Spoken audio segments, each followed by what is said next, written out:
بسم اللہ الرحمن الرحیم۔ السلام علیکم ویورز۔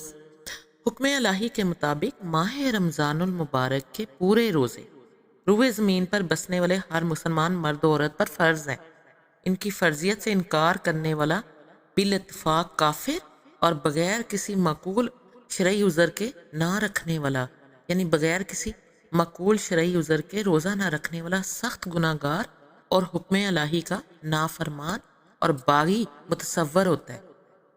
روزے کے متعلق کا چند ضروری مسائل اور احکامات ہیں جو میں آج آپ کو اس ویڈیو میں بتاؤں گی۔ سب سے پہلے میں آپ کو یہ بتاؤں گی کہ روزہ جن شرائط کے ساتھ فرض ہوتا ہے وہ یہ ہیں۔ نمبر 1 مسلمان ہونا، نمبر 2 عاقل ہونا، نمبر 3 بالغ ہونا، نمبر 4 تندرست ہونا، نمبر 5 مقیم ہونا، نمبر 6 عورت کا حیض و نفاس سے پاک ہونا۔ دوسرے لفظوں میں کافر، پاگل یا مجنون، بچے، بیمار، مسافر اور حائضہ پر روزہ فرض نہیں ہوتا، تاکہ پاگل عقل مند، بچہ بالغ، بیمار صحت مند، مسافر مقیم اور حائضہ حالت پاکیزگی میں آ جائے۔ یہ جو صورتیں ہیں روزے کے فرض ہونے کی، ان میں سے 3 وجوہات ایسی ہیں جن کے یعنی کہ رفع ہونے پر، یعنی جن کے ختم ہونے پر روزے کی قضا رمضان کے بعد واجب ہوگی۔ روزے کی قضا کی عدم ادائیگی کی صورت میں ساری زندگی اس بندے پر روزہ واجب رہے گا۔ یہ 3 صورتیں یہ ہیں۔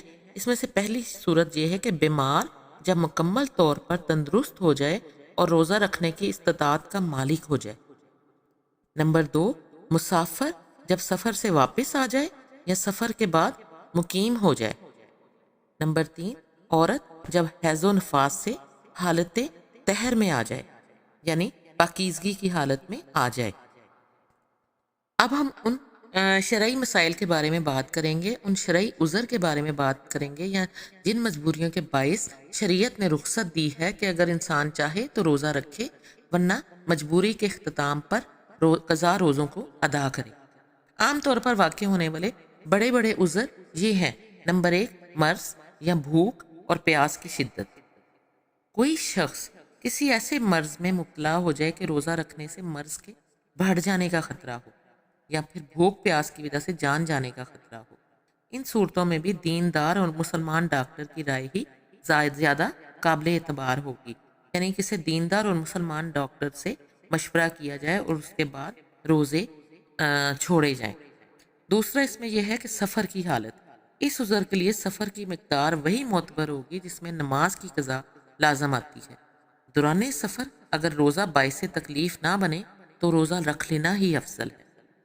سفر کی حالت میں نماز پڑھنے کے لیے سفر کی رخصتوں، یعنی سفر کے لیے جو اللہ تعالیٰ نے رخصت دی ہے کہ اس کے لیے 80 کلومیٹر کا یک طرفہ سفر کی مسافت ہونا ضروری ہے، یعنی آپ 80 کلومیٹر کا سفر کر کے اگر کسی جگہ پر جائیں تو آپ پھر وہاں پر سفر کی نماز پڑھیں گے، اور یہی جو پابندی ہے وہ روزے کے سلسلے میں لاگو ہوگی۔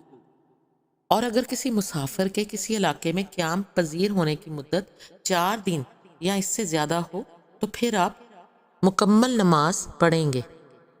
تیسرا شرعی عذر جس کی حالت میں آپ روزہ چھوڑ سکتے ہیں وہ کمزور، لاغر اور بوڑھے ہونے کی کیفیت ہے۔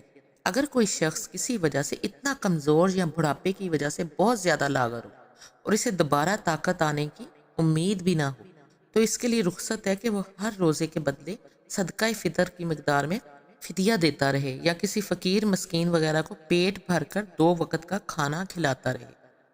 معذور کو اس صورت میں یہ اختیار ہے کہ وہ یہ فدیہ شروع رمضان میں دے دے، یا پھر ہر روز دیتا رہے، یا آخر میں اکٹھا ادا کر دے۔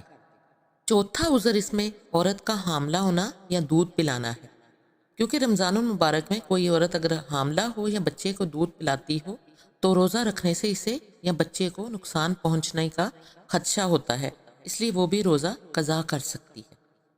پانچواں عذر جہاد میں شرکت۔ دشمن کے مقابلے میں لڑنا پڑے یا لڑائی میں حالت روزہ کمزوری کی وجہ سے کسی رکاوٹ کا سبب بنے تو ایسے مجاہد کے لیے بھی رخصت ہے۔ ان تمام صورت میں معذور عورت یا مرد کو چاہیے کہ وہ سرے عام کھانے پینے سے پرہیز کریں، کیونکہ اس سے رمضان المبارک کا تقدس پامال ہوتا ہے۔